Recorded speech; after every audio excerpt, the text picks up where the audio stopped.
Okay, eccentrics. So again, what is an eccentric exercise? So an eccentric exercise is going to be an exercise where a muscle is contracting while it's lengthening. And a great example is Romanian deadlift. So if I stand up nice and tall with the barbell here, and I start to slowly go down into my deadlift, my hamstring muscles on the back side of my leg are contracting to control the muscle down, but they're also lengthening at the same time. And in these studies, they're looking at eccentric contractions through a full range of motion, so trying to go down as far as you can into the Romanian deadlift. It's kind of like you're going down into a stretch, right? And when I first started looking at this research, I got confused and I got frustrated. Why is that? Well, as far as the parameters go, the sets, the reps, the frequency, the tempos they used during the types of contraction, the exercise that they used, they're so all over the place, right? So one study may do one set of 5 reps, another study did 3 sets of 7 reps, one study had a 10-second eccentric, one study showed a pause at the end range of motion, right? So it was very confusing reading through this and hard to give basic guidelines for individuals just because the research is all over the place.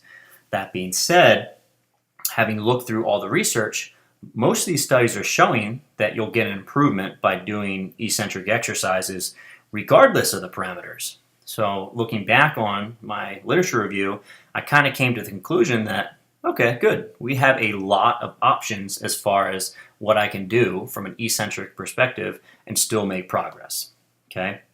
My basic guidelines, having read through this research, is to do your eccentrics 2 to 3 times per week, 1 to 2 sets, 3 to 6 reps, with a 3 to 5 second eccentric phase, right?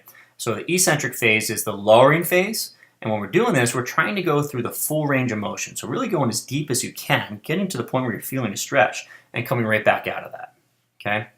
So what about eccentrics in comparison to stretching? Is stretching better or worse than eccentrics? And just like stretching and foam rolling, it's hard to tell the difference. Similar with eccentrics and stretching. So there's a bunch of studies that look at the difference between eccentric exercises and stretching to see which one gives better changes in range of motion. And they're actually very, very similar.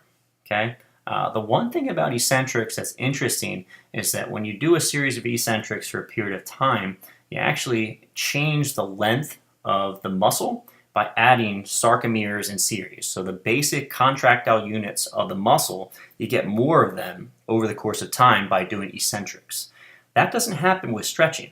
With stretching, what we think we're doing is we're improving the muscle's tolerance to stretch. So the muscle will stretch out further, except we're not going to be actually adding new sarcomeres into the muscle the way an eccentric exercise does.